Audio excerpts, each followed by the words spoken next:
All right, welcome back to another episode of the Karter Cast. I'm your host, Karter Baughan. With me, as always, Chase and Connor.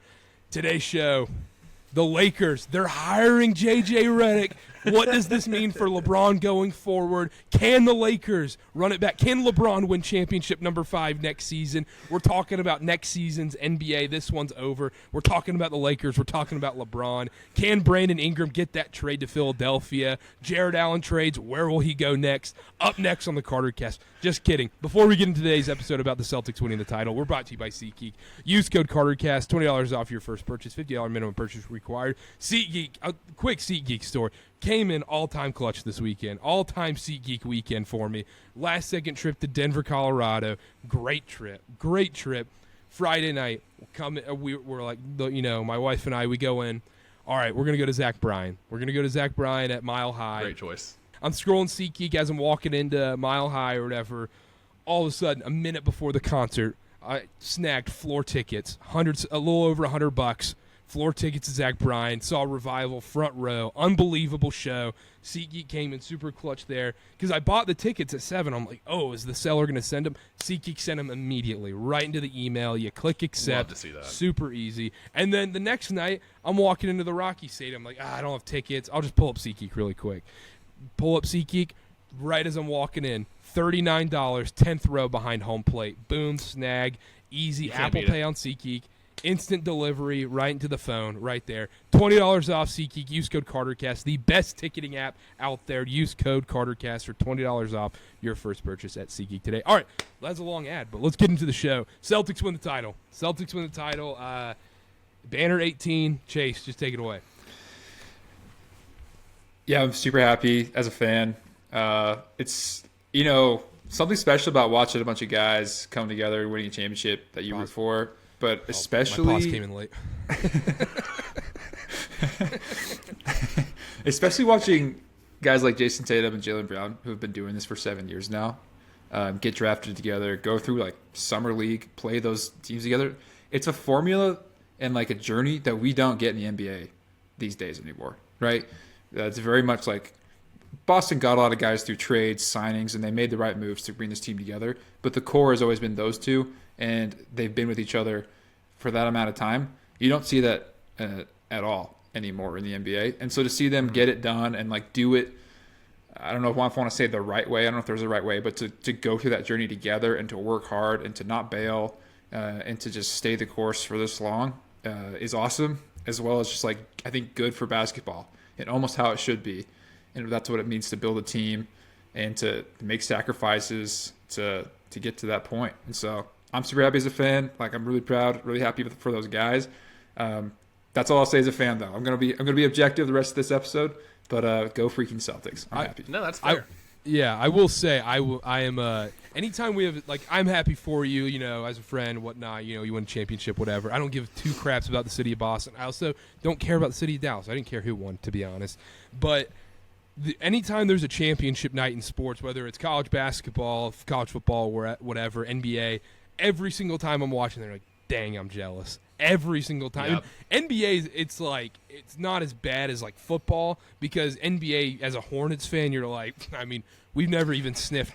In my lifetime, I've never seen them win a playoff series, so let alone sniff a title. But you get so jealous. You're like, I couldn't imagine what this feeling is like. So, yeah, happy for you, but still don't care about Boston sports at all. I think that's spot on about the being jealous, because NBA, you're right, it's a different ballgame. When you're a fan of one of these franchises that's never had any success, it's almost like, wow, like they're in a different league than us. Like, they're in the playoffs every year. So it's like, I don't even know what like hope even feels like. It's not like, oh, we got so close. I will say, like, football, especially college sports, is like we've had that as Carolina and Duke fans, where it's like we've tasted that moment and would do anything to get back there. What a feeling. So pro sports, we had the one Panthers Super Bowl that they blew in our lifetime, but that's about it. We were both at the Kansas-Carolina title game. I mean, Duke had already lost in that embarrassing fashion and whatnot against Carolina, but, I mean, you were there seeing Carolina lose. Brutal. Like, the jealousy and just everything is just horrendous in that moment when you're at the game. I think that took probably 5 to 6 years off my life, like going from that unbelievable high of like beating Duke and retiring Coach K and just feeling like invincible, and then all of a sudden just like watching us get our hearts ripped out after leading by double digits at halftime. Just brutal stuff. But NBA, that's what we're here to talk about. I agree with Chase's point about, quote, doing it the right way.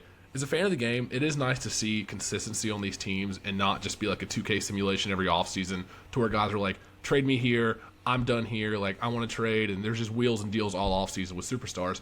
Because it's not like they were drafted into a rebuilding franchise. Let's make that clear. Celtics are a great franchise. They never really went into a rebuild mode.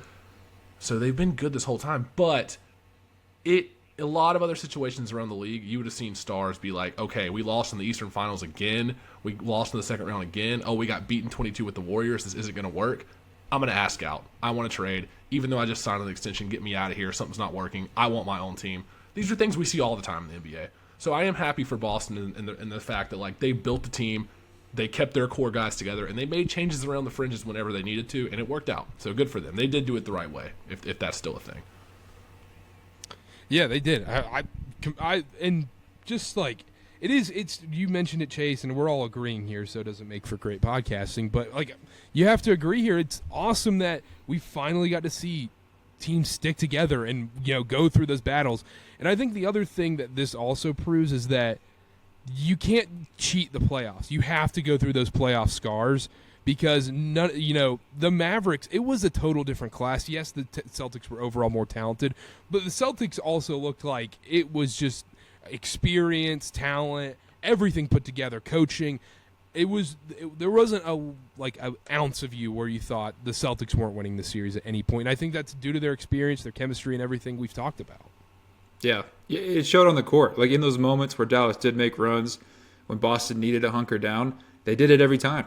And it was guys like Drew Holiday, championship experience, getting to rally them, and Jason Tatum and Jaylen Brown learning from past mistakes. Jaylen Brown coming in clutch at the end of multiple games here in these playoffs, making big shots in the right moments and making the right decisions and coming through. That was the ultimate difference. And you saw that in championship DNA. It's a real thing, and this team had it. And that's the other thing is we talk about it all the time too. Is like this is why we I made the joke at the start of the show like with the fake trades and whatnot. But this is why we talk about fake trades and all this stuff is because look what Brad Stevens and this Celtics front office put together. Like this is a masterclass front office showing. Well, by the Celtics and they weren't scared. They weren't scared to make changes even when they were having success, is really what it was. Where like a lot of franchises, I would say the majority of franchises in professional sports everywhere would be like, oh, we've made it to the finals this many times, the Eastern Finals almost every year. We have all this talent. Maybe if the ball bounced our way this time or this lucky break didn't happen here or this one thing happened to change our fate, then we would have been there and we would have had that title. And for them to be, self-aware enough to be like, okay, yeah, we have all this talent. Yes, we're competing, but we're not good enough to get over that last hump, the ultimate championship goal, and to make changes, I think that says a lot about the front office. And our guy, Sam Quinn, friend of the show from CBS, he tweeted this, and I thought it was great. They weren't good enough in the 22 trade deadline, got Derek White. Weren't good enough in the 22 finals, got Malcolm Brogdon to try to solve that.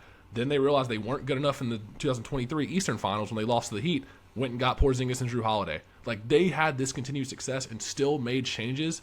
Obviously not Tatum and Brown, but everywhere else, they weren't scared to make changes and trade Marcus Smart, Rob Williams, all these guys that were the heart of the Celtics, and it paid off. So I want to give kudos to them because the majority of franchises would not do that with like the continued success the Boston Celtics have had.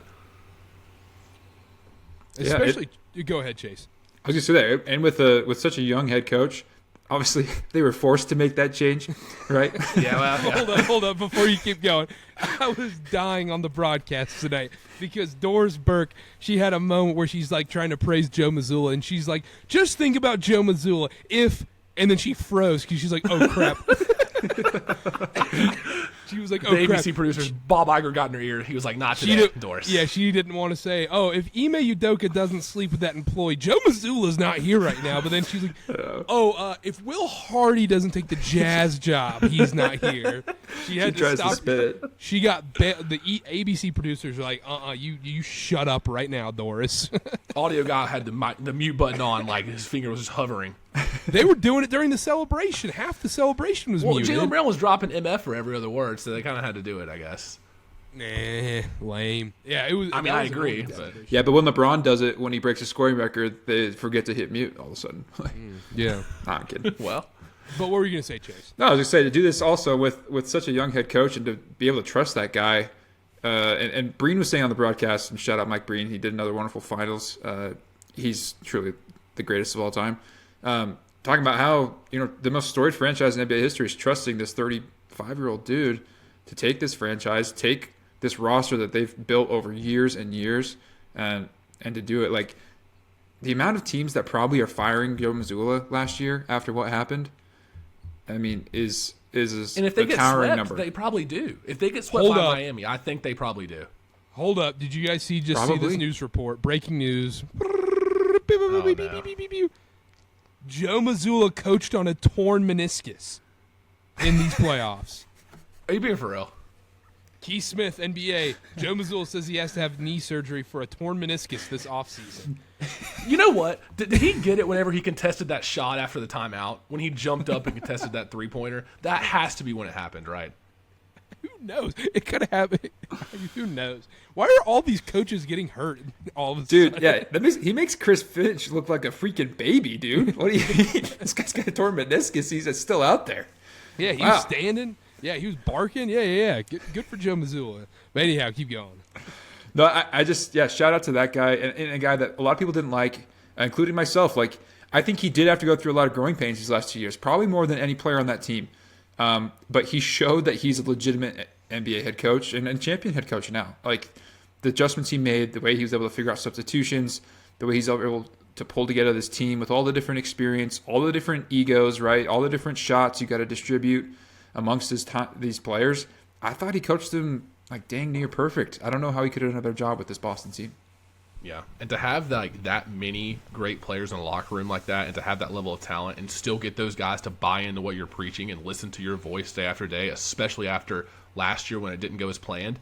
They could have easily gotten swept by Miami, and he wouldn't even be here, and we'd be talking about a different story. But to come back, and that's what I'm the most impressed by, is the adjustments from year to year. Like from last year where he was clearly thrown in the fire, wasn't prepared at all, to this year making that huge leap and managing that locker room full of, I don't know if I want to say egos, but with that many great players that any other team, they'd get 20 shots a game for that starting five. I mean, great job by him, honestly, because it's not, I don't want to hear all the excuses where it's like, he had a stacked super team, so I could walk in there and coach that team. No, like it's hard to manage guys like that, so good for him. And I've honestly bought in. Some of those press conferences, we talked about it last week, I've got to bought in on Mazzulla. He's hilarious.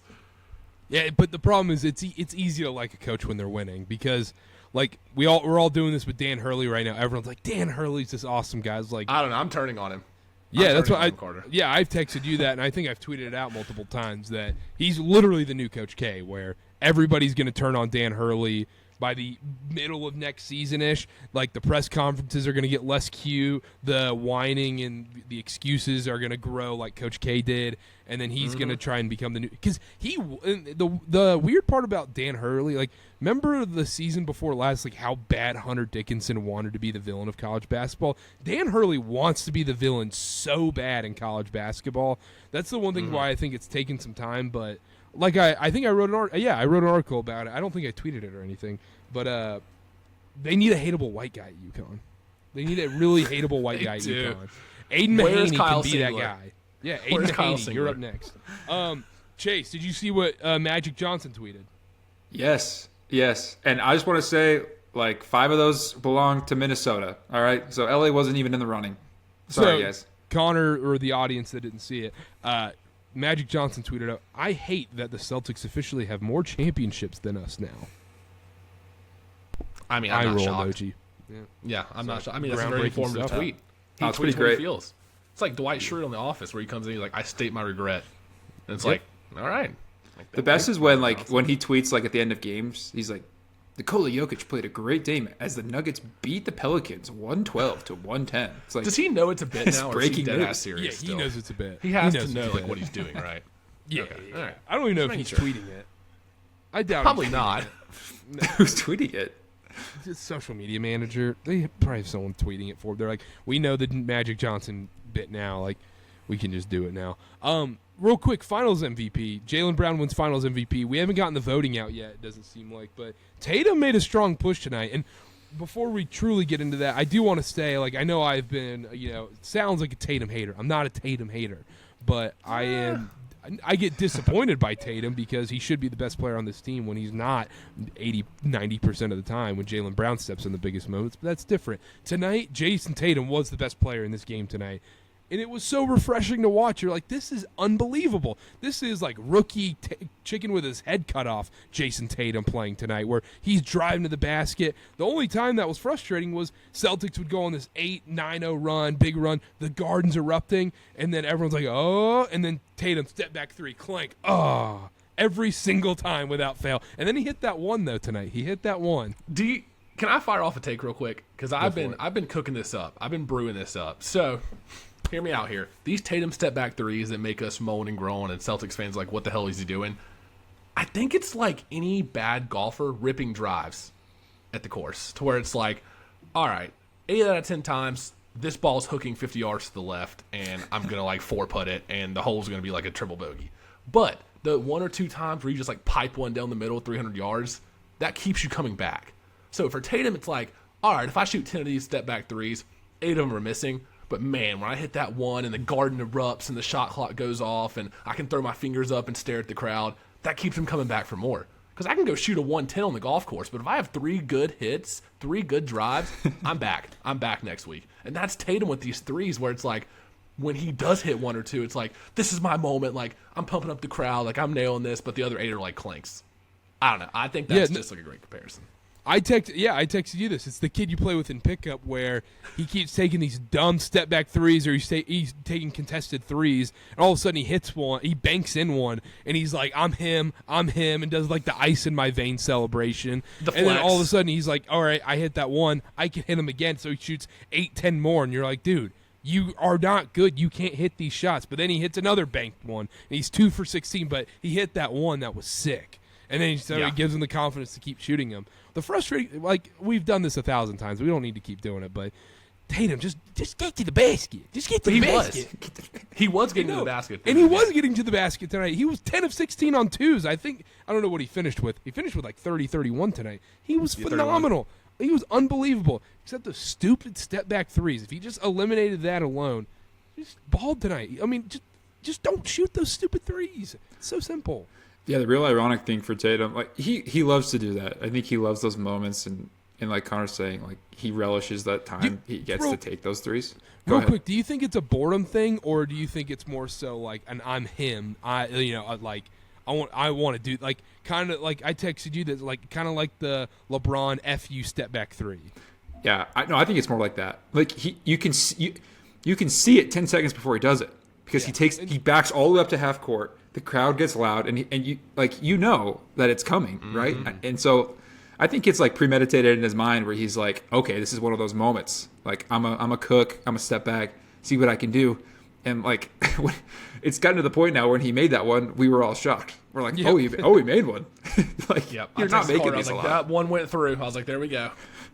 Yeah, which I like tonight. Like you're up 20. I don't care. Like. Take your moment, take your shots. But the right thing for Tatum, if he played like he did tonight, the entire series, he would have ran away with Finals MVP. Ran away, and it would have been one of those like all-time Finals MVPs where he's like dominant and he was like one of the only players to average 38 and 10 in the Finals. Like it would have been. He could be one of the most efficient players in the league if he would just not take the stupid setback threes. Yeah, tonight it was like Tatum's top 5 guy in the league. Like it was like no question the way he's playing when he's aggressive and when he takes it to the basket. But the problem is, we've talked about this countless times, he literally just doesn't do it. Like I don't know what changed in his mind tonight to make him do it. Maybe it was like, we have to win this game, so I actually need to play my best here. It was I'm going to lose Finals MVP if I don't do this. That's true, right? Maybe that was his motivation, right? He's like, I got to get these easy buckets. I got to be aggressive. I just wish I could embed into his mind, dude, if you did this every game, you would be top 3. You'd be unstoppable. This would be your team. This would be all your awards. You'd probably have a good shot at MVP every single year. But he doesn't want to do it. I don't understand. Because he doesn't have to. That's the bottom line. Yeah, he doesn't have to. It's, I could go in there and put all this energy in, but I don't need to put all this energy in against the Wizards on a Tuesday night. Derek White's over there. He can hit 25 points on any given night. Kristaps can get 25 points. Drew Holiday can put up 20 and 10 on a random night. Jaylen Brown can put up 40 against the Wizards if I need to. Like, I don't need to do it. So why would he? And guess what? Who cares? He won an NBA title tonight, so no one's going to give a crap. But if you want to be Finals MVP, you got to do that crap. And I think he will win one before it's all said and done. Shout out Tatum for this. He surpassed Kobe tonight for the most career playoff points, age 27 or younger. And that's it's a statement of team success and being there so many years, number one. But number two, you have to be a damn good basketball player to do that. You're doing something. And have the Mamba mentality. That as well. And wear the armband. Yeah. I agree. Well, let's talk Finals MVP real quick. Like, shout out Jaylen Brown. And I agree with it. I don't know if we're finding off our takes on that yet, but like 100%. I texted you, Carter. I thought Jaylen Brown should have been MVP, and I thought maybe put Drew Holiday second. I don't know. I don't have a vote.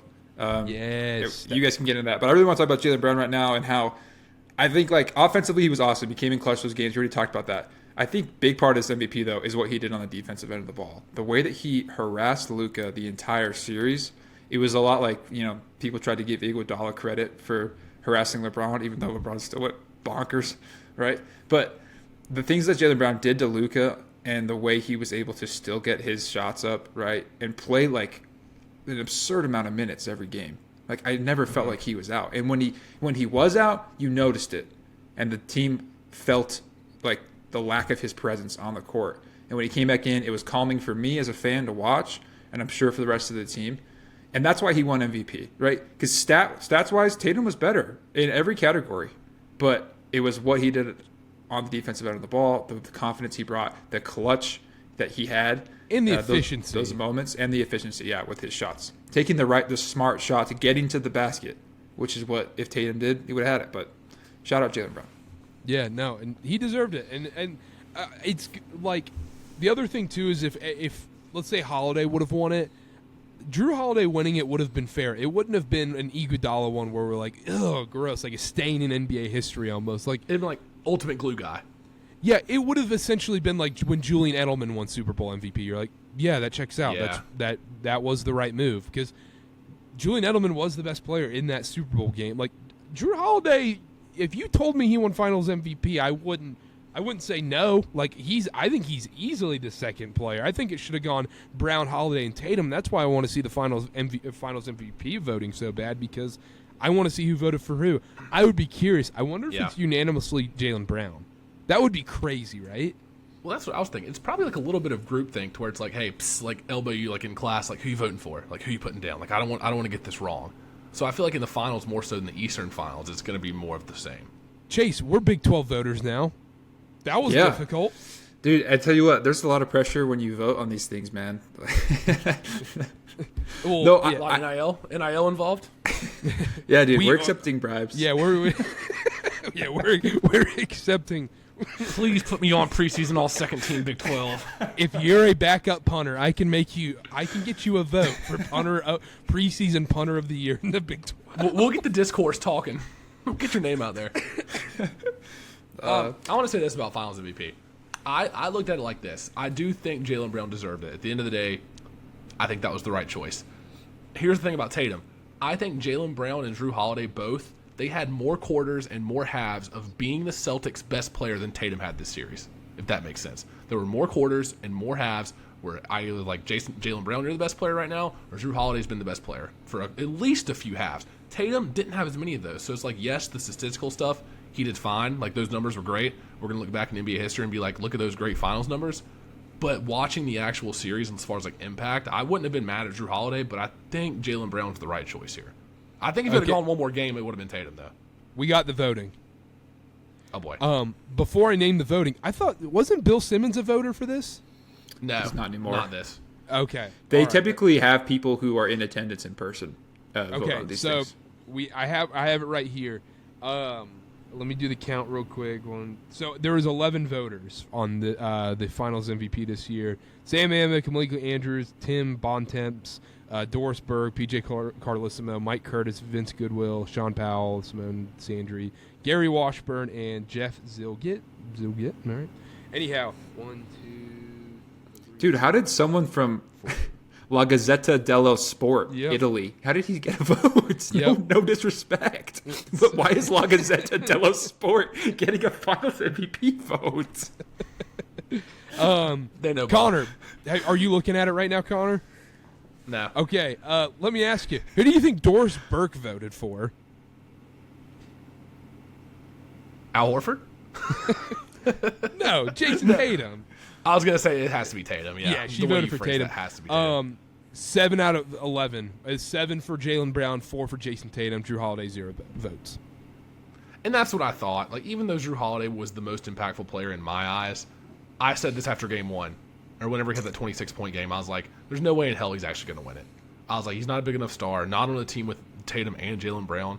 Like, it feels like one of them, okay, maybe Drew Holiday sneaks in there and wins one, but there was no way he was ever actually going to win that award.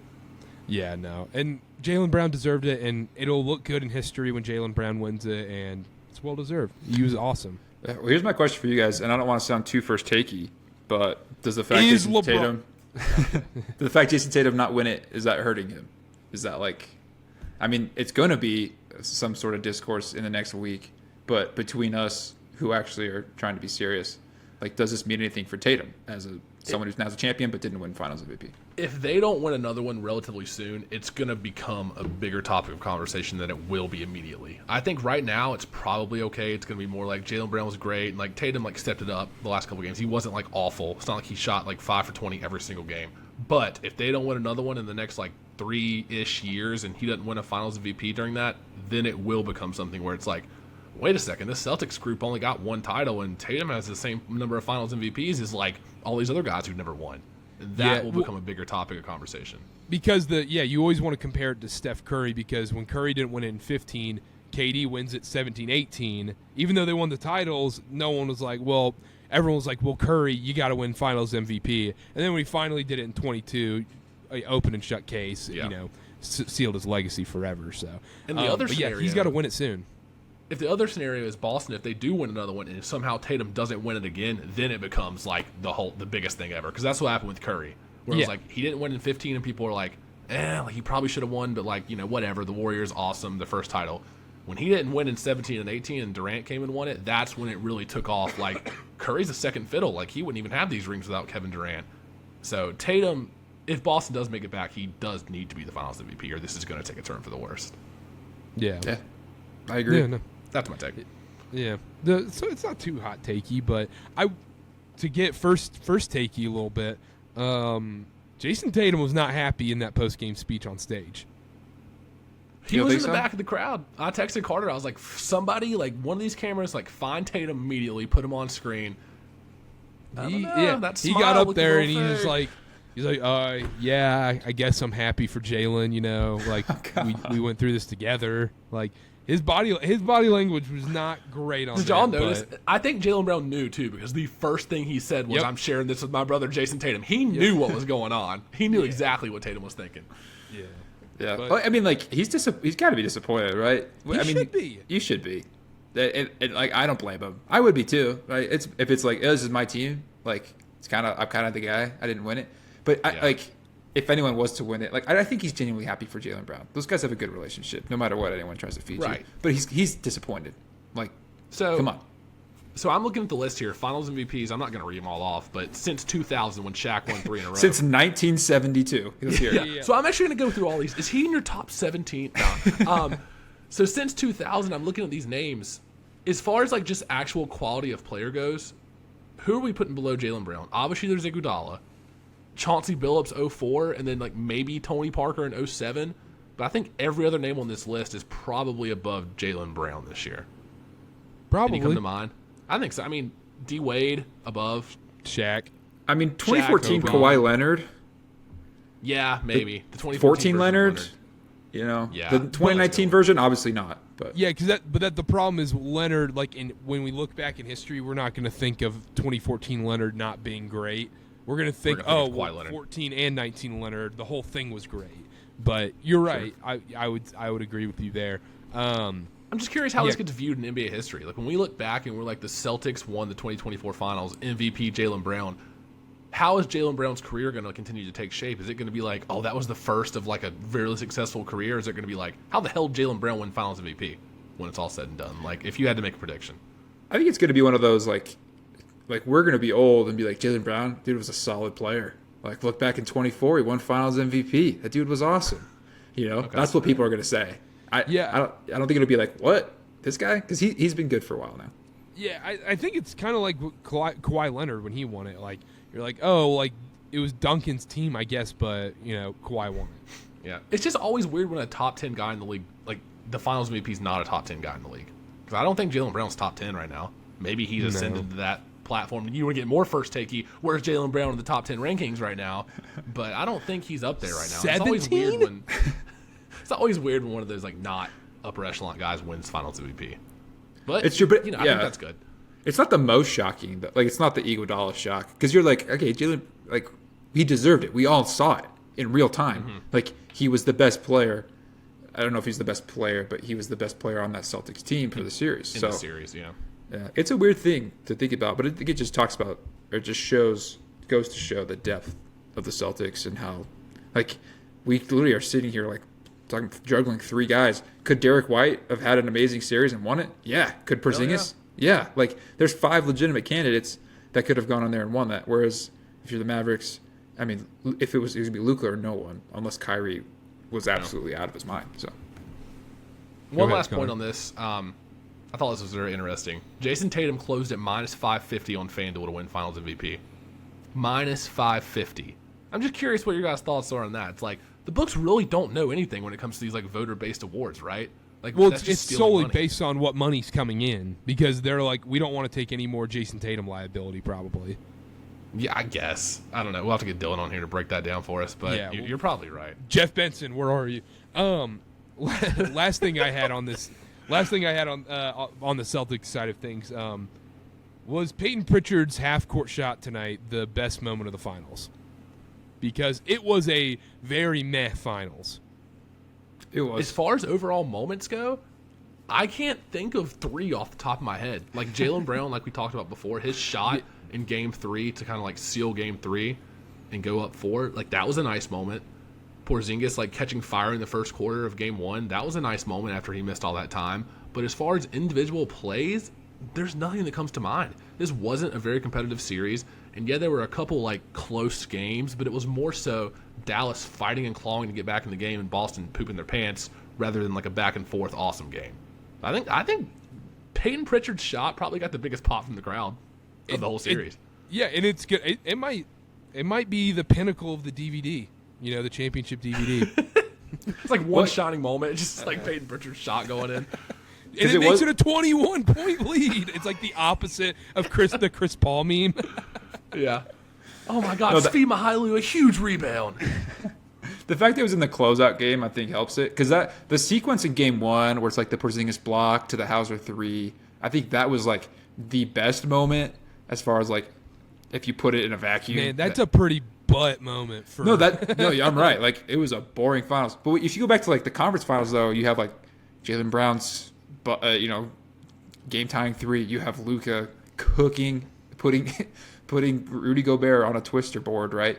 And like knocking that down. Like those were some awesome moments. But the finals, yeah, you're right. Like Peyton Pritchard half court is the best. I would take it a step further and be like, this NBA playoffs as a whole doesn't have many memorable moments. Like there's not a ton of things I look back on from this playoffs where I'm like, that was awesome. You know? Yeah, here, real quick. Chase, what would you grade this NBA playoffs overall? I played really, this is the closest I've ever paid attention to the playoffs, all right? So it might be a little skewed. I feel like there was more boring games than ever.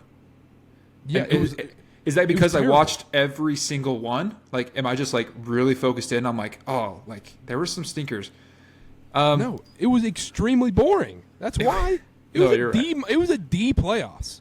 I wouldn't go that far because I think, I think I would go that far because I would go that far.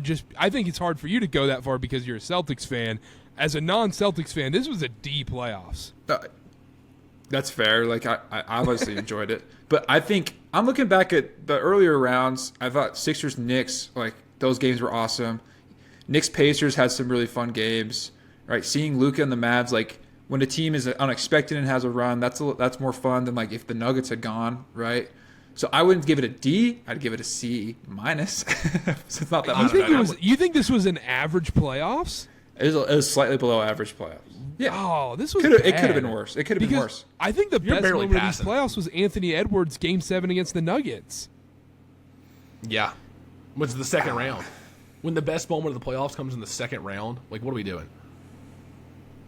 Yeah, like that 20-point comeback in Game 7 on the road in Denver, like against the returning champs. That's probably the best moment of these playoffs, which it was awesome, but like, did we have a buzzer beater? We had that Luka on Gobert, right? It wasn't a buzzer beater. We didn't have any like true in the air, balls in the air, buzzer goes off. We had like, you have like the Maxey 3, like you have the Knicks comeback and the Sixers comeback. You have that Nembhard 3 that he just like shot at the end of the shot clock. That's kind of it. Yeah, like in the corner. Yeah, that's what I've got. Yeah, and it doesn't help. The Eastern Conference was just abysmal. Like I mean, even that Knicks Sixers series, we're not going to look back on that series. Yeah, No, we're not. You know, more than I think about it, I think I'm actually leaning towards you guys. If your conference finals and finals, you play a total, guys, of 13 games in those 3 series, it's bad. You have a sweep, 2 gentlemen sweeps. That's bad. Yeah. And like All at right. the end of the day, yes, the best team won. Like this is the first time in 7 years where the team with the best regular season record has won the title. They said that on the broadcast, so it was deserved. It's not like I'm like pissed about who won, but the way we got here, it just feels like every series there was some kind of asterisk where it was like, oh, this guy's hurt, or for the Knicks, all 5 of these guys are hurt and they might come back or might not, or this guy's out for the whole playoffs, or oh, Tyrese Halliburton's out for the last 4 games. Like something with every series, except like maybe 2 or 3 series where it was like, oh, yes, they won, but this. Or the leading storyline wasn't about the actual play. It was about, can this guy come back healthy? Or, oh, this guy's hurt. Or, like, yada, yada, yada. It was less about the basketball, more about the injury storylines, which is weird because coming into these playoffs, I felt like the field was relatively healthy. And then it went downhill pretty quickly. Yeah, and the funniest one was like Jamal Murray calf against the Timberwolves. And it's like that was kind of like the most like the Jamal Murray buzzer. Jamal beater. Murray had Jamal 2 Murray, buzzer yeah. beaters. That's Yeah. it. There we go. We didn't even remember. The That's first the thing. round. The first round was the best moment of the playoffs. That's Yeah, horrible. Jamal Murray Game 5 was the best moment of the playoffs. In the wasn't it? gentleman's sweep. Yeah, and we didn't even remember it. Yeah, That's pathetic. it's bad. That's a bad playoff. Which is weird. It's so weird because all this parity in the league, you would think it'd be like, oh, so many competitive series, and that's what I thought coming in because there's so many talented teams. It's the complete opposite. I guess like teams are so good now, like they just get rolling, and all of a sudden it's like a 3-0 lead in a lot of these series or 3-1. Did we only see one Game 7? It was Yeah. Cavs Magic in the first round. Cavs and then Magic, and Knicks then Wolves, Wolves. Nuggets. All right. Nuggets. Nuggets, Wolves, and then Knicks, Pacers. So we saw 3 Game 7s the whole playoffs. It's not great. Yeah, and also, could you envision 3 worse potential Game 7s in these playoffs? Nuggets Wolves was, Dude, was Cavs Nugget- Magic was electric. I don't know what you're talking about. Cavs Magic and Knicks Pacers with a Knicks team that was literally like amputated. Like, what are we doing here? Yeah, I think that's spot on. It was terrible. It was a rough playoffs. We might have to go D minus. We might have to drop it down. Yeah, we'll go D. We'll go D just for the Jamal Murray rounding up. buzzer beaters and the D game plus, seven. D plus for those buzzer beaters. We just remembered. D. No, it's a straight hard D. And the pause. We're in the pause on the podcast here. All right, that's all I had on the Celtics and that kind of stuff. Real quick, Chase, as a fan of the Celtics, the best moment of like winning the title, like you watch the whole thing, you hardly sleep the night you win it, blah blah blah. The best part is the next like 2-3 days, just podcast after podcast after show. It's just talking about how awesome your team are and how they're going to be awesome for years to come, even though it could easily blow up in your face in like 2 months whenever some stupid thing comes out or whatever. So that's going to be the best part.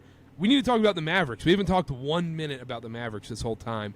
Awesome run, but it's almost like, hey, this was fun, you made it, but are we about to see a horrific Super Bowl hangover kind of deal? Because I kind of lean towards Kyrie Irving is going to go back to being crazy. Luka's going to have to play insane hero ball. Can they build this team around Luka? They're going to be extremely bored with the regular season kind of Mavericks rather than they're going to be locked in and be back here immediately next season. Because a lot had to go their way to get here this year. I'm with you. I think they'll probably sleepwalk through Christmas next year. Like I think the start of the year, is going to be like all time. Like screw it, we're a 500 team right now. Whatever.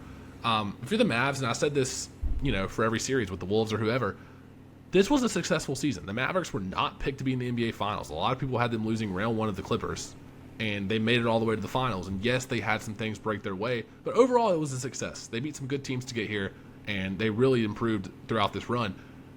That doesn't matter, though. The fans are like, oh, yeah, we made this run, but now we're here. It's like, oh, like Kyrie played horrible. Like, we just got smoked by the Boston in the finals. They're no longer happy about making it to the finals. Now it's like, what the hell? Like, why did we perform so badly in the finals? Like, what's going to happen next year? Like, the goalposts continue to move. I do think you're right about the hangover. I do think for at least the first few months, they are not going to have any sense of urgency. Like, especially playing this late in the June, Luka's going to be, like, slugging some beers, be like, screw it. Like, Wizards on Wednesday, like, whatever. Pistons road trip, Detroit, Michigan. Like, I don't give a shit about this. So yeah, you got to lace them up for primetime Charlotte. Yeah. I wouldn't be shocked if they're sitting, like, 11th in the standings in November and people are freaking out. Yep. Yeah. I agree. They're like, and the Warriors and the Mavericks are fighting for a play-in spot. Mm-hmm. Can LeBron bring the 12th place Lakers back to the play-in? Up next on First Take. Meanwhile, the Celtics are going for a 73-9 season. There's going to be more coverage on the 10 through 14 teams in the West next year than any other section of the league. Yeah, it was. I think everyone's going to give Luka a lot of crap in these playoffs, and we talked about this before throughout the series, where it looked like his conditioning was more so the issue, where his fitness levels weren't there, especially on defense. He just didn't have the effort. Maybe he had slight nagging injuries, whatever and whatnot throughout the series. He was horrendous on defense and whatnot. That dude was having to carry that team on his back, because I don't think Kyrie Irving's getting enough hate right now, because he was terrible in these finals this year. He's the one that needed to step up, and he gave Luka nothing to work with other than Game 3. That's it.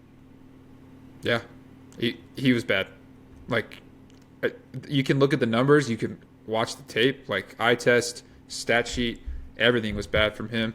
And the role players, we talked about them extensively. PJ. Like, yeah, he was Hornets PJ. Yeah, they literally cannot hit shots.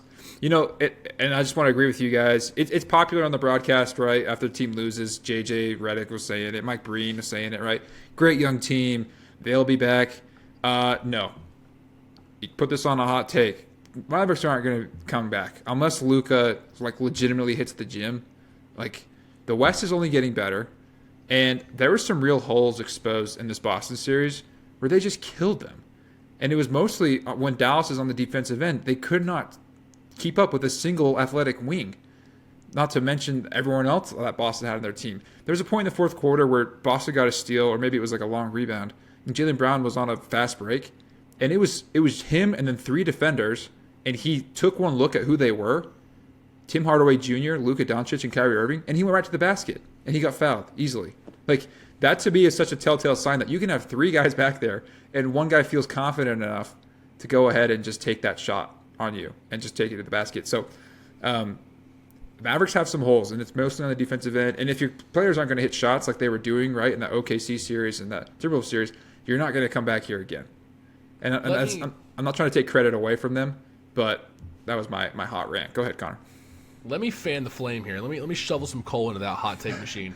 This Mavericks run felt a little 2023 Miami Heat-ish, if we're being completely honest. Not to that extent, but role players peaking at the right time, guys shooting way above their percentages, Jimmy Butler playing like God for a lot of the playoff run, and all of a sudden in the finals. So you're saying it's now Mavs culture? I'm not going to say Mavs culture. I don't know if Mark Cuban's really created something like that down in Dallas, but it just feels a little Heat-ish to where, this was their best chance. They weren't supposed to be here, and yes, a lot of guys stepped up and played well, but then once they got to the finals on the biggest stage, they did get exposed. They were the worst team, and by a considerable margin, and they played just a better opponent, period. Just like the Heat with the Nuggets last year, and just like the Heat with the Lakers in 2020, honestly, where it's they had this awesome run, but in your heart of hearts, you knew there wasn't a chance for them to win. like, yeah, people were coming on here like with the sexy picks, like, oh, Mavs in 7, like Mavs are going to win, Luka and Kyrie, but I think the majority of people realized Boston was going to pull this out. Going off that, yeah. I mean, so yeah, who would take Mavs in 7? What kind of crazy person would pick the Mavs? Someone had to be different on this show. Someone had to be the pioneer, you know. Yeah. No, Lucy what's Clark. interesting to think about too, especially in the NBA, and this is how series work. When you have a 7-game series, the better team's typically going to win. It is so rare for the underdog to win in the NBA Finals. It is so rare. Like, we can go back. Like, those Heat teams in 20 and 22 or 23 had no shot against the Lakers or Nuggets. Who was the underdog in Warriors Celtics? That felt pretty even at the time. It did. I couldn't tell you the betting odds, but I know ESPN's dumb, stupid, BPI calculator had the Celtics by a lot. They They were the jerking the Celtics off that year. Yeah, every man. ESPN BPI thing has the Celtics probably is the greatest team ever. Yeah, well, they're not wrong. Lakers. So And then, but like the Raptors winning in 19 was just fluke. Fluke. Suns Bucks felt super even, and then obviously 17-18 Warriors heavy favorites. The last upset was really 16 by the Cavs. It felt like. Yeah, I would say so, because like with the Warriors coming off that one title, I do think they were still favored, right? well, 2016. Raptors was an upset, but that's just because of injuries. Yeah, Right. the Raptors title is the biggest asterisk maybe in sports. Yeah, I think we can go all the way. We can go all the way back to the Mavs 2011. Honestly, that was the last like big underdog to win. I feel like. Yeah, it felt pretty awesome. I mean, like I'm not an anti-LeBron guy, but it felt pretty It was awesome. cool to see Dirk. Well, that and also it was like it was just annoying because the whole big 3 thing's happening, and they're like, we're not going to win 1, not 2, not 3, not Yeah. 4, not They did that 69, not 70, and then they lose to effing Jason Terry, Jason Kidd, and Dirk and the Mavs. Like they lost to that Mavs team. If you run down the roster and you just like look at these guys today, and you're like, that team beat LeBron, Bosh, and Wade. That's It's crazy. like, what's Deshaun Stevenson doing? He's the assistant coach at LaSalle this year. Like, oh yeah, I remember him. Yeah. Sean Marion. Didn't they? The Heat went up 2-0 too, didn't they? In that series. I don't remember that. I don't remember. A long time ago. All I know is Brian Cardinal was getting minutes, and so was Ian Mahinmi. So Yeah. All I know is I don't know. keep going, Carter. Come on, I can name their whole roster. Keep going. Brendan Haywood, was he on that roster? Haywood was there. Yep, Yeah. Haywood was there. Haywood was Reserve there. minutes. The Jet, Dirk, Mahimi. Brea. Jop wasn't there at that time. He was earlier. I Rodrigo think he was a Bois. Bobcat. I'm pretty sure Jop was a Bobcat during that season. So the Hornets broke the losing percentage record, or the Bobcats. 7-59. You know who doesn't get talked about in the national media chase is the Charlotte sports franchises. So I hope you Yeah, enjoy this dude, it's week. weird. I wonder why. Yeah. I can't put a pin in it. There's some kind of bias there. I don't know. Also, my owner's take, where it was, I hate how owners lift the trophy in sports. That was all time true tonight. That was so weird when the owners of the Celtics lifted the trophy. It was like, Yep. give this thing to anybody else. Anybody else on the Give it to Missoula. Deuce. Give it to Brad Stevens. Who cares? Like, give it to Deuce. And literally anybody else. Give it just like. We need to give it to the finals MVP or the captain, or like give it to the player and let them celebrate it, because that ruins it's so awkward, and you're like, ugh. And there's like, Celtics fans, we couldn't have done this without you. And you're just like, Make sure okay. to buy season tickets for next year. Yeah. Season No. ticket deposits are live right now at Celtics.com/tickets. Go right now. It's yeah. PSL No, as a- licenses are on sale starting tomorrow. As a Celtics fan, I'll just say this, just in defense. I still think it's stupid. My take from a couple pods still stands. Wick is one of the better owners in sports, and most Celtics fans love that guy. So I didn't mind seeing him. Wait, I you wanted don't to hear a love little John bit. Henry? Wick's a good dude. So I actually just want to put that out there. But it is stupid. It is stupid. Anyway. Very stupid. Yeah. Anyhow, anything else with the Mavericks? Luka, He was tired tonight. Like, yeah. I don't even know if he was tired. He looked like he didn't care. And I think that's a bad sign. It was pretty clear early on that this was not going to go their way. So it was more just like, all right, I'm going to get my numbers and just coast to the finish line, honestly. I feel like that's kind of how it feels every time like a team's in that elimination game. Like I feel like 17 and 18, like when the Warriors were up 3-1 or 3-0, and that final Cavs game, like LeBron didn't give an F in those games. Like you could tell he's like, dude, he had a broken hand. Come on, he pretty much had a broken hand. I'm shocked we didn't get any of those headlines out of like the Luka camp or anything like that. Tomorrow. They usually come out in the press conference, or maybe that's just LeBron. Missoula stole the thunder with the meniscus. He did steal the thunder with the meniscus. That's real troop right there. While we're on Luka, what the hell happened to his shooting? Free throw shooting. Awful. This whole finals, almost this whole playoff run. And then he made 2 threes in garbage time that didn't really matter. He was one of his last 21 threes before that over the last 3 games. Yeah, Mike Green read that stat on the broadcast. You're like, whoa. Yeah, I had to rewind it. I was like, there's no way I just heard that right. I think it's 2 things. I think it's 1, the Celtics defense was phenomenal. Or it's 3 things. 1, the Celtics defense was phenomenal. 2, he had no trust in his players. He had no trust in P.J. Washington, Derek Jones, or Kyrie Irving. Why should he? Why should he?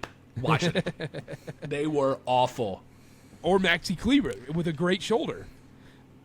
Definitely not scared to shoot. Definitely not scared to shoot. Yeah, and so Luka couldn't trust his teammates, but then also, Chase mentioned it, he was tired. You could tell. It was tired shots, especially tonight. He was just taking tired shot after tired shot. And the free throw line. Yeah. Yeah, it was just tired. He was tired. Chase, what do you think? Yeah, I think he's, like, we talked about the conditioning. Like, he needs to step it up. Like, I don't want to call it a guy. Like, we're like, oh, he's so bad. We're not like that. Like, he's so tired. He's still at 29, which just talks to his greatness. Like, he truly is phenomenal. If that dude, it's like with Tatum. If Tatum went inside, we'd be like, he'd be this whole other level. If Luka was in shape, man, and he actually like cared as much as some of these other guys did about winning a championship, and I don't know the guy, but for what I saw on the court today, I was kind of embarrassed for him. Like, he looked tired, and he looked like he didn't give a crap. Like, he literally just was walking up and down the court every single play. With the tired thing, I think he came into this season in the best shape of his life. Like, I think we saw a different Luka this season, too.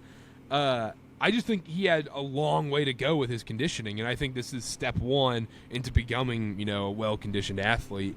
But then, he's got to play in the Olympics this year, right? Like, yeah, he's got a lot of mileage getting put on him. And let's not forget that Kyrie was that guy to take the mileage off him, to take some of that load off him. And that's how it was in the regular season after the trade deadline. And that's how it was throughout the first, couple rounds of the playoffs. All of a sudden, when Kyrie's not producing at that level, Luka has to go back to 2022 Western Finals Mavs, where it's like, all right, 80% of the time, I'm the one with the ball in my hand making a play. Like, almost every time down the court, I'm the one that's, relied on. So for him to go from having that sidekick, Kyrie putting in 25 a game, to not showing up, that is a big deal. That is a big deal. Yeah. That's a good point. Yeah. Anything else from tonight or the finals in general, NBA season? We're done with done with basketball. Yeah. One note I have from the game. First half, we knew it was over at halftime pretty much. Boston had 2 turnovers, Dallas 8. I just want to shout out Boston's defense one last time, because they made P.J. Washington be the primary creator more often than not. When they're ball denying Luka and ball denying Kyrie, and then P.J. has to be like, all right, screw it. I'm going to see if I can take Al Horford or, Derek White or whoever off the dribble, and then turns it over. We've seen that so many times in Charlotte. It's like watching a damn broken record or something. Just shout out Boston's defense for, executing a game plan, knowing how to beat this Mavs team and, cut off the head of the snake almost with Kyrie. This Mavs team, as good as Luka is, they're only going as far as Kyrie Irving takes them. If Kyrie's not putting up, like we said before the series, 30-point games, at least 3 or 4 of them, the Mavs don't have a chance. So shout out the Celtics defense for executing, I think, in a big moment like that. Yeah. No, absolutely. Yeah. Chase, anything else? Yeah, I have a lot of draft stuff I want to go through with you guys. I got a draft take. I started doing draft. I've been doing draft prep over the last week and a half. I was sitting there in the hotel. I was in a hotel room in Fort Collins the other night, studying draft film. Don't worry. This draft sucks, but we can get into that's another podcast. That is another podcast. But no, Celtics are champions. I'm a happy man. The title, Larry O'Brien is where it belongs, right there in Boston, Massachusetts. So it's even more impressive that Boston was playing 4-on-5 for every single minute Porzingis was out there. It's 4-on-5. I can't believe they played him. he could barely move on defense. Like when he first was in, it was kind of scary hours. Credit to Porzingis though, because I would have done the exact same thing. I would have waddled my fat butt out there, injured. I don't give a crap. I am making sure I am on that court when we win the title. Yeah, 100%. I'll close with this. This team's awesome. I genuinely think like an all-time NBA team. Stats speak for themselves. The roster is one of the best of the century, the 21st century, right? And they're going to be a team that I think people can talk about and look back on after this playoff run and what they did. So do it. Say it. Not 1, not 2, not 3. I'm not talking about future championships. I'm not ESPN right now, right? They won tonight. I'm staying in the present. And I'm saying this team right now, that what they did, I think top 20 team all time. Like, I really want to say that and fire that take off before the podcast ends. Because this was an amazing team. Like, these guys are great. I would go top 22. I would go top 17 since 1960 with at least 80 games played. Yeah. Since the merger. Yeah. Well, the merger makes things the merger makes things so murky because even that Pacers team, when they translated after the merger, you're like, I mean, the ABA records. With Casey Jones and Bill Russell and those guys, I mean, you got to count them. Yeah. But then, like, when you think about those 50s Minneapolis Lakers teams, I mean, what they were able to do. You had to be there. Movement, yeah, it's just you had to be there kind of moment. You're right.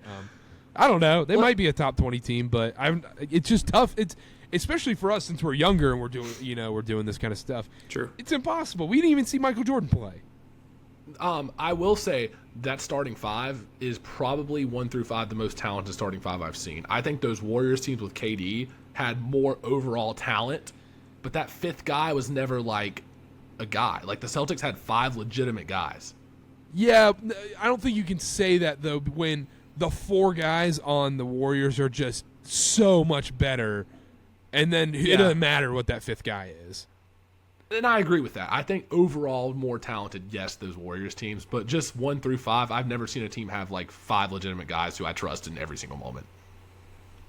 Well, every single moment's strong, but Anyways, last thing I wanted to say here on the Celtics. Let's get our clickbait in. Early 2025 finals predictions for next year, guys. What are we going with? Go ahead, Chase.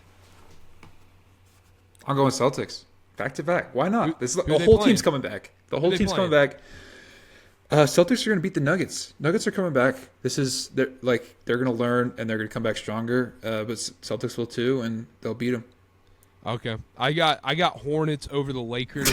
I think LaMelo hits a game winner in Bronny's face and wins it in Los Angeles, Game 7. Give me the Hornets over the Lakers in the 2025 NBA Finals. In reality, I have the Nuggets over the Celtics next year. I think the Nuggets come back. I think the Nuggets have a nice offseason move coming, and that's going to really change that team. I think they're going to be back. I think the predictions we need to go with for next season is who do we think, like, who are the kind of the surpriser, kind of the surprising teams and disappointments going into the next season? Because I think the Mavs are primed to be the biggest disappointment in the NBA next season. Real quick, finals prediction for me, Nuggets over Bucks. All right. I don't hate it. You do realize Doc Rivers is still the Bucks coach, yeah? I do. I just think Giannis has a revenge season in him. I think Bucks are prime time, like, biggest risers, the opposite of the Mavs next year. I know you guys have listened to the Doc Rivers on Simmons podcast or whatever. He is very, like, open on those podcasts. Yeah. He's like, yeah, Dame Lillard, he didn't work out all season. I'm like, Dame's fat ass came into camp 20 pounds overweight. It's like, wait, what? Damian Lillard came in as Raymond Felton. He's like, he did his best Raymond Felton impersonation, played himself into shape. It was crazy, but I like Nuggets Bucks. But yeah, biggest surprises most surprising, disappointing teams going into next season. Let's go with most surprising team going into next season. Riser or surprising? I'm gonna throw her off first. We all just forgot about the Grizzlies, but team's back. That was on my list. They were. Remember a couple years ago, they were awesome, and they were supposed to kind of do the Timberwolves impression. I know Russillo said this a couple days ago on his pod, but they were like what the Timberwolves did this season was what the Grizzlies were supposed to be doing. But now like Ja's back and hopefully not doing anything stupid off the court anymore, right? I see them as the biggest riser. Like I think they go to the playoffs, and we see them in like a top 5 seed. That's how much they rise. I know it's different between sports and whatnot with football and basketball, but whenever like the running back or wide receiver holds out for a season and sits out to wait for his money, Le'Veon Bell's the poster child for this. But when they come back from that, they're just never the same player, and it's just okay. Like this isn't the same guy who he was.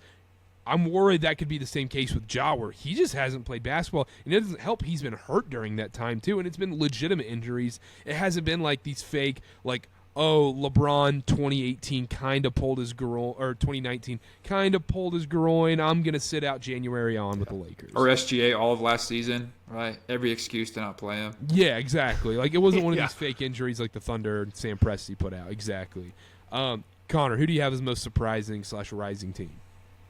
I think the team that everybody was really down on this year due to injuries or whatnot, I think Philadelphia goes back to a top 2 seed next year. I think they're going to be fighting with Boston for the number 1 seed in the East. I think we're due for a healthy Embiid season. I think Maxi's taken another step, and I think they're going to make a big move in free agency. I don't know if it's Paul George. I don't know if it's Jimmy Butler. I don't know who it's going to be.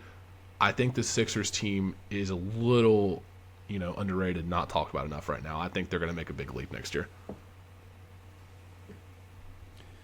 I have a couple, but like, can you classify no, I don't want to say them because they made too big of a jump. I was gonna say the Magic, but the problem is I feel like the Magic are primed for a really, really stupid free agency offseason move with a lot of cap space and a dumb small market team. They are primed to like, hey, Malik Monk, here's $40 million over 4 years, or here's $160 million over 4 years. And you're like, I like Malik Monk. I don't like Malik Monk making that much money. Yeah, I would say biggest riser. Grizzlies is a great answer. Let's go Suns. Like, okay. Why not? What are the Suns gonna do? They can't be. They really can't be worse. Like, True. They can't get worse than getting swept. And if they put together, a couple pieces, with whatever scraps they have left, their random first-round pick that they might apparently use on Bronny James, who knows? I'll put the Suns out there. Do the Warriors count if they win the in-season tournament? Because I'm going to be running with that all day long. The Warriors are winning the in-season tournament next year. Draymond, Clay, and Steph, if Clay's even there, if you even follow the Warriors, whatever. Like, their last run, they finally did it and won another title. The in-season tournament freaking matters, and Adam Silver rigs it for them to win it. They're going to play – because, like, the Lakers played the Pacers in the title, so that means the Warriors are going to play, like, the Hornets in the title. Somehow there's got to be meaningful games for like these aging superstars that aren't going to be in the playoffs. Yeah, so, exactly. I think you're right. Ooh, maybe they let the Bucks win it, and that's Dame's ring. That's a good one. Or Chris Paul, wherever Chris Paul goes. Chris Paul, his in-season tournament ring. Oh, that would be. If the Hornets won the in-season tournament, would you guys buy shirts and like hang banners? Yes. 1,000. Oh my yes. God. If we win the summer league this year, I'm hanging a banner. No, you know what it's going to be. If we win our in-season tournament group, I'm going to get a shirt that says Hornets Group C winners in-season tournament, and I'm wearing it every day. You have to take what you can get. Beggars can't be choosers. Exactly, and what people don't understand is that group the Hornets are in, I'll say it right now, that was the group of death. Group of death, I agree. It was the hardest group, and, Dalton Connect comes in, and LaMelo, Brandon Miller, Miles Bridges, they came together as a unit, and they did the damn thing. They did it, we did it, as Jason Tatum likes to say. LaMelo Ball's post-game speech when we win the in-season tournament, that's going to be glorious. Oh, it's gonna be glorious. It's gonna be like, hey, ex OnlyFans star, hit me up. And you thought Jaylen Brown got bleeped out tonight? They're gonna have to like block out whatever you. The Hornets. It's just gonna be like the Sopranos ending and just goes to black. They're like, we can't show the Hornets celebration. I'm sorry, guys. This you have to pay for ESPN Plus to see this. There's been an increased police presence around Charlotte tonight. LaMelo driving. Could you imagine LaMelo driving out of the in-season tournament after winning? Oh my gosh! It'd be like freaking Mario Kart Coconut Mall. Oh my goodness! Yeah, those Hornets Group B runner-up shirts are gonna be in the Yeah, wardrobe. they're gonna hit for like sure. crack. Yeah, I can't wait. Yeah, A couple can't say that word around our team, but anyhow. We cannot. A couple teams that I think are falling off next year, real quick. Houston, I think they're going to be god awful. Back to the bottom three. I think this year was a fluke for that. Another one, New Orleans. Don't see it. I don't know. I think their window's a little bit. If they run it back, absolutely, I'm all in. I think if they run it back, I bet Zion holds out. No way. Really? You don't think? Like, Any excuse I don't not to think play it'll be basketball, like I a holdout where he. But I think we see Zion all time. Like, I don't give a crap about these games. I'm gonna fake injuries and I'm gonna play as minimal as possible. If we run it back with C.J. McCollum and Brandon Ingram in that same group, if they don't make like a Garland trader kind of thing. But yeah, I think the Pelicans are a great example. What do we think Knicks about the also. Clippers? I was Knicks. gonna That's say- the Knicks are. I think the Knicks are a prime candidate because I don't think they actually make a big move this offseason. And this feels like every Tibbs team feels like it gets to this point where like, oh, they're The ceiling. awesome, like they're locked in, and then that bubble pops, and then when Tibbs teams fall apart, they fall apart hard. Well, Jalen Brunson was awesome this year, but he's a 6'1" guard at the end of the day. And after the first year of like shock value to where it's like, holy crap, he's actually this good, teams are going to have a plan for him now. I hate saying this because he's awesome to watch. He's going to regress next year. I feel pretty confidently about that. Yeah, the other thing is they have just real chemistry on that team, so I think that helps a ton. True. And they give a shit about regular season games. The Timberwolves? Timberwolves sophomore season. If they're low enough in the standings, Cat's gone by the deadline. If they're a stock, are you shorting or buying the Timberwolves? Shorting it because people think Edwards is Michael Jordan right now. Yeah, I think I short it.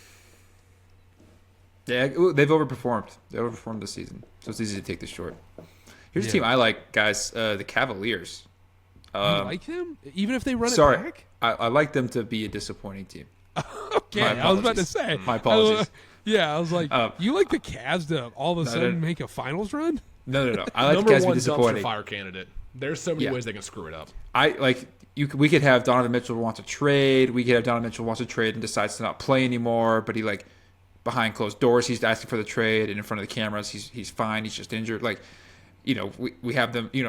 Who knows what's gonna happen to Jared Allen? I mean, we do because that's all we talk about. But like that could be an absolute. They could miss the playoffs. They could. Yeah, I think their situation is like, their situation is going to be decided this offseason. It'll be decided before that because if Donovan Mitchell extends, he's going to play and he'll do the whole thing year one. And then what happens next summer is when he's due for $400 million and he's like, I'm going to New York. Like, what are you guys doing? Get me out of here. Yeah. The old KD. Yeah, exactly. Damian Lillard, whoever. All right. How do we feel about the Utah Jazz? Well, I really think Walker Kessler takes a step I'm forward. excited. We got a bunch of NBA offseason trades I'm looking forward to. This draft is going to be the wonkiest draft. It's a 2-day draft now? Yeah, I don't know what we're doing with that. Yeah. I don't like that. Why are we stretching out this draft more than it needs to be? The second round, I don't even need to hear these picks. I can't wait to see the ratings on that second day show. Even the first day shows would be awful. Yeah, I was about to say, like, we're sitting. Well, no, the ratings will be high because if Bronny's not picked in the first round, those ratings. I mean, I'm True, tuning in. actually. I'm going to tune into the second round if Bronny's True. still on the board. That's a good point. Yeah, I'm going to be waiting till. That's why they are waiting till pick 55 to pick Bronny because they're going to make everybody watch through every Taco Bell Quesarito draft pick to find out that Bronny goes 55 to the Lakers. Yep. How quickly does ESPN cut out a commercial if like the pick comes in and it's Bronny and they're on commercial? How quickly do they get out of it? Oh, they don't care who it is. Yeah, it's cut immediately. Come back and be like, all right, we have and Deputy Commissioner Mark Tatum's here to make the 55th pick announcement. You're like, why do they sound excited? It's like, wait, what? Like, what? All of a sudden the lights start dimming. It's like, wait, what's going on here? And the worst part about the draft night is right before the 55th pick, it's going to go to Woj and be. The Lakers are targeting and zeroing in on Bronny James here at the 55th pick. And I'm Adrian Wojnarowski, and I'm here to ruin the NBA draft experience for you. And thank you. And you know what's going to suck for Bronny? is that it's not even going to be like when he gets drafted. It's not going to be, oh, how's Bronny fit with this team? What's his career outlook? It's going to be, is LeBron following him there? What does this mean for LeBron? What does this mean for the Lakers or the Suns or whoever the hell takes him? It's not going to be Bronny's fit, draft comparison, all that stuff. Yeah. No, real quick, I think we do have to touch on this because we probably won't record for a good bit. J.J. Redick likely going to get announced as the hire when we wake up tomorrow morning for the Lakers. That is going to replace the A block on First Take with J.J. Redick coaching LeBron James. If J.J. Redick is the Lakers' next head coach, how do we feel about that? I tell you what, I love the 11 seed for the Lakers. No, I think as the Lakers, like that's the move because you want to be relevant, right? You want to make a splash. It's J.J. Redick, right? He's a great character. Obviously has a relationship with LeBron. He was a great player in his day. Good basketball mind. I never saw him as a head coach. I thought he was good at the media. Like he's great at talking and great at his job now. I don't know what it'll be like managing personalities and X's and O's like on the clipboard in games. But I'm excited to see it just as a casual observer. Do I think the Lakers are going to be great all of a sudden? No. Yeah, no, I don't think any coach. You could have brought in Phil Jackson. It doesn't matter who it is. Like, they're not winning a title next season. They're not going to be one of the top teams in the NBA. That roster, unless they make some miraculous moves somehow that we don't know about, they're not going to be competing for a title next season. So at least J.J. Redick's fun. It's going to be fun content. It's going to be fun to talk about. It's going to be really fun to see. Like Jay said, I didn't see him as a head coach. And also, I wonder, I'm sure he'll be still doing podcast stuff on the side, not as much and whatnot, but he's probably going to be taking close to a pay cut to take this Lakers job. I would agree with that. And I just want to say that no NBA coach is going to make that much of a difference. There's no coach you can hire and be like, I'm instantly 20 wins better with this head coach. That's never going to happen. And with Redick, I think the Lakers, it's a necessary risk most likely, but there's a very high ceiling and a very low floor to where it's like, there's this small window where it's like, oh, Redick's awesome. He's relatable. The guys like him. He's smart enough with the X's and O's, good locker room presence. They listen to him. There's a very small window where it works out. There is a pretty large window where it's a complete train wreck and a disaster, and they're like the 12 seed. And all of a sudden people are like, will Redick even make it through his first season? Like LeBron and Redick's podcast and friendships on the rocks and all this stuff. Yeah, Trouble in Paradise. Those headlines. Yeah. So I think there is a very small sliver of a window where it's like weirdly successful. But I think the most likely scenario is it's going to be a dumpster fire. Yeah, because it's either he becomes Steve Kerr and comes into that role, or the more likely scenario, he seems like a prime candidate to be the next Steve Nash, where, yeah, Steve Nash won a bunch of games and his coaching record looks nice and whatnot, but he went into a disaster situation with the worst egos in the league. And that's kind of what J.J. Redick is going into as well. Yeah, I just really hope, I just beg J.J., keep the podcast going. Yeah. There's no way there's no way. You lose your freaking 5-day road trip. You lose to the Hornets Tuesday night, and then you go to Brooklyn and get blown out. I can't wait to hear what he has to say after that. That would be awesome. Lakers Warriors on ABC 8 p.m. followed by the Draymond Green show and the J.J. Redick show on the other channel. Followed by the Old Man and the Three. Tune in to ESPN2 for the alt cast. He refuses to do press. I wonder if players are going to start refusing to do press conferences and just be like, "Yeah, we're doing our own live press conference." Yeah, we're like filtering the questions. Like you can't ask anymore. Like we're going to choose our own questions. Yeah, we're going to choose what to say. Yeah, but those first few will be a disaster. Like the Instagram Live. I think the NBA should just ban Instagram Live for their players. So put a firewall up. Yeah, I don't know. This is going off the rails. It's late. Let's close up here. End of the NBA season. Great season. Thank you guys for joining. Thank you guys for listening all season long. It was great. NBA is over. Connor, it's draft season. Football's coming up. It's time to get in the lab. Research. Go on PFF. Look at offensive line rankings. All this crap. Season previews. Win totals. You name it. I don't think I'm going to be doing anything about the Olympics. I don't think so. But we'll have draft season, interviews, a lot of fun stuff coming up, so stay tuned for that.